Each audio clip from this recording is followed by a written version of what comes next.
All right. The focus of the meeting, the president today with the British PM is on Ukraine. Yesterday, in one of his many Q&As, the president, I thought, spoke more favorably about Zelensky, not across the board, but spoke more favorably about Zelensky and about America's commitment to Ukraine than he has of late. So, Sean, where do you think the president's head is at this point regarding both Zelensky and Putin? And we still expect Zelensky in Washington tomorrow, although at some point he's going to have to get on a plane, and it appears the deal isn't quite done. So, where do you think things stand?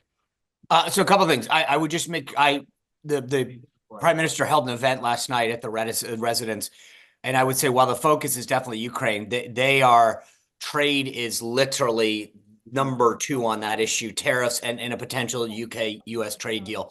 But that's they'll get through Ukraine and then immediately go to trade issues. I think that the president has already announced Zelensky coming in the deal, so he needs this thing to close and to happen because he's already there. I think getting a deal where we provide some kind of basic support financially and or advisors or whatever, as long as Europe is leading the charge, it will sell well. And that's what he cares about. So I feel good about the deal coming through. Zelensky knows that he's on the clock. So I feel actually pretty good about this. The question is, does Starmer today give reassurances that both UK and France and potentially Germany, whatever, who have the bulk of the troops, if you will, are they willing to make enough of a commitment for security to appease him? Because we're not doing a boots on the ground situation. He is 100% clear on that. Dan. Yeah, I think what's really interesting the last 72 hours about this is Zelensky and Trump announced that they were going to do this tomorrow, but the details weren't really agreed to. And both parties seem to want to say we're going to do this and kind of commit to getting together. Then Zelensky is kind of hedged a little to say he wasn't confirmed he was coming. And I think it's because it appears that Trump is going to triumphantly kind of say, like, I won. We're getting something. We don't know what this minerals deal is. And we're not guaranteeing the security. If the reports are correct, and I think it was the Journal has seen this, like, whatever term sheet, let's call it, we support the idea of Ukraine being protected. And I think, as Sean said, the idea is the Europeans will provide it. But it sounds like we are not committing either financially or whether it's advisors or anything. We have not in writing committed to it. So I find it fascinating that Zelensky is essentially going to come and be a prop to Trump's victory. And ultimately, obviously, the goal is to end the war. And Trump, I think, will be able to say, like, I got Zelensky on board.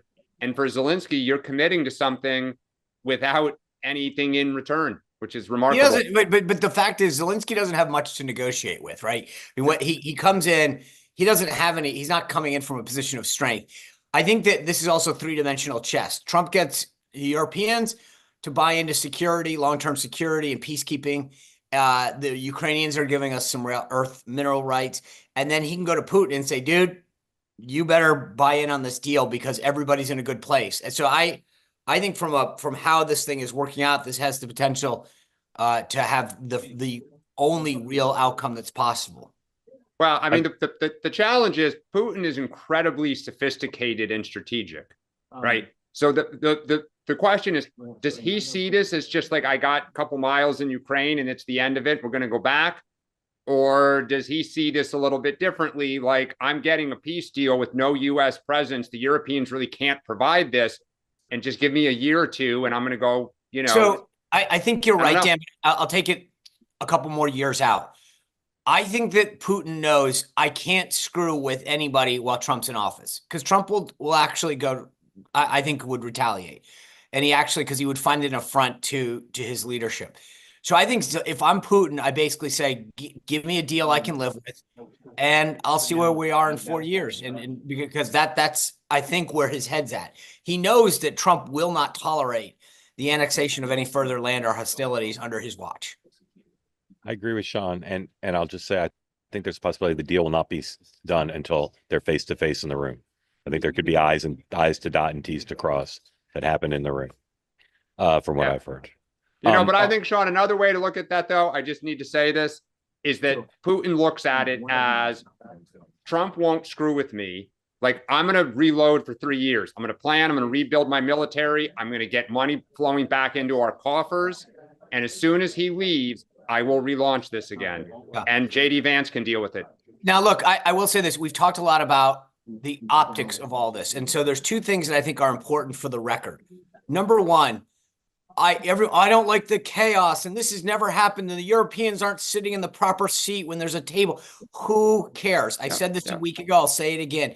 Outcomes. That's what matters. And President Trump, if this thing holds, should get credit for ending this war. Number one. Number two, say what you will, but as an American taxpayer, where you have watched money just get thrown, good money after bad money after bad money after bad money to Ukraine, and the Ukrainians even saying that they can't find it. Our own State Department talking about massive corruption.